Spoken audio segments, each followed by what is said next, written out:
తానా అంటే ఒక ఎమోషన్.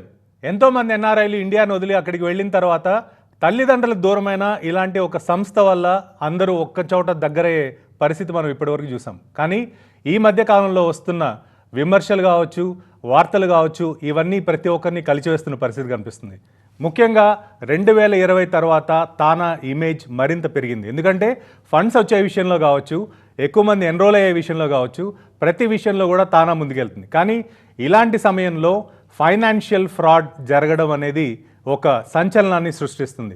కానీ ఈ సంచలనం వెనక ఎలాంటి వ్యక్తులు ఉన్నారు, ఎవరు ఏం చేశారు, అసలు సిస్టంలో ఒక వ్యక్తి ఇంత పెద్ద సిస్టమ్ని పక్కకు పెట్టి తనే ఒక నిర్ణయం తీసుకొని ఇన్ని ఫండ్స్ పర్సనల్ బ్యాంక్ అకౌంట్స్కి ట్రాన్స్ఫర్ చేసుకునే అవకాశాలు ఎంతవరకు ఉన్నాయి, వీటన్నిటి గురించి గత 2 రోజులుగా వస్తున్న వార్తల్ని క్లియర్గా వాటికి సంబంధించి ఎక్స్ప్లెనేషన్స్ కావచ్చు, క్లారిటీ కావచ్చు, వీటినన్నిటిని ఇవ్వడానికి మనతో పాటు టీం మొత్తం ఉంది. ముఖ్యంగా ప్రస్తుతం తానా ప్రెసిడెంట్ నిరంజన్ శృంగవరపు గారు, అదేవిధంగా పాస్ట్ ప్రెసిడెంట్ అంజయ్ చౌదరి లావు గారు, ఫౌండేషన్ చైర్ శశికాంత్ వల్లేపల్లి గారు, వీటితో పాటు వినయ్ మద్దినేని కరెంట్ ఫౌండేషన్ ట్రెజరర్గా ఎవరైతే ఉన్నారో వినయ్ మద్దినేని గారు ఉన్నారు. అదేవిధంగా తానా ట్రెజరర్గా ఉన్న భరత్ మద్దినేని కూడా మనతో పాటు ఉన్నారు.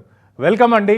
ఇలాంటి పరిస్థితుల్లో తానాలో జరుగుతున్న పరిణామాల్ని మేము ఎలా చూడాలి, ప్రేక్షకులకి మీరు ఏం చెప్పదలుచుకున్నారనేది ఒకసారి వివరాలకు వెళ్లే ముందు ఫస్ట్ ఆఫ్ ఆల్ గత 2-3 రోజుల నుంచి వస్తున్న వార్తలు, అటు బోర్డ్ మీటింగ్ ముందు కావచ్చు, బోర్డ్ మీటింగ్ తర్వాత కావచ్చు, 30 కోట్ల రూపాయల స్కామ్కి సంబంధించి ఇలాంటి అవకాశాలు అంటే తానా బోర్డుకి సంబంధించి, తానా అటు బోర్డ్ ఆఫ్ డైరెక్టర్స్ కావచ్చు, ఎగ్జిక్యూటివ్ కమిటీ కావచ్చు, ఫౌండేషన్ కావచ్చు, వీటికి సంబంధించిన ముఖ్యంగా కనెక్టివిటీ ఎలా ఉంటుంది, ఆథరైజేషన్ ఎలా ఉంటుంది, లీడర్స్ ఎవరు ఉంటారు, ఎవరి కంట్రోల్లో మిగిలిన సంస్థలన్నీ కూడా పనిచేస్తాయనేది ఒకసారి మీరు ఎక్స్ప్లెయిన్ చేయగలరా అంజయ్ చౌదరి గారు? నమస్కారం అండి సుకుమార్ గారికి, అలాగే TV9 ప్రేక్షకులకి. నా పేరు లావు అంజయ్ చౌదరి, నేను తానా పాస్ట్ ప్రెసిడెంట్ ని.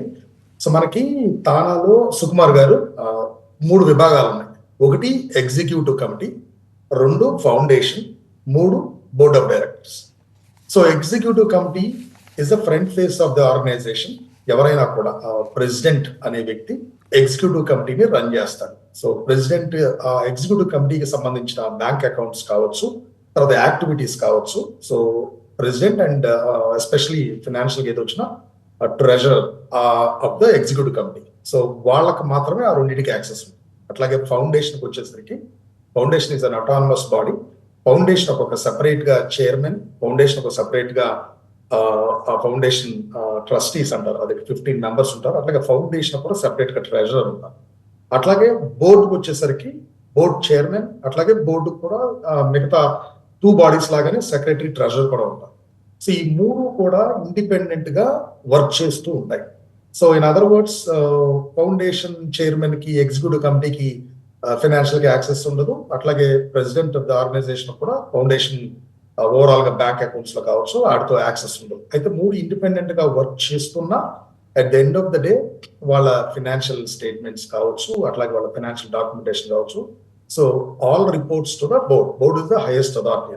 సో ఎక్కడ ఏ ఇండివిజువల్ బాడీలో వాళ్ళ యొక్క ఫైనాన్షియల్ స్టేట్మెంట్స్ కావచ్చు, వాళ్ళ ఫైనాన్షియల్ రిపోర్ట్స్ కావచ్చు, క్వార్టర్ రిపోర్ట్స్ కావచ్చు, జనరల్ గా అప్రూవల్ బోర్డ్ లో కూడా ఫైనల్ గా జరగాలి. జనరల్ గా that is how they 3 pieces operate independently. Just మీకు ఈజీగా ఉంటుంది. ఓకే.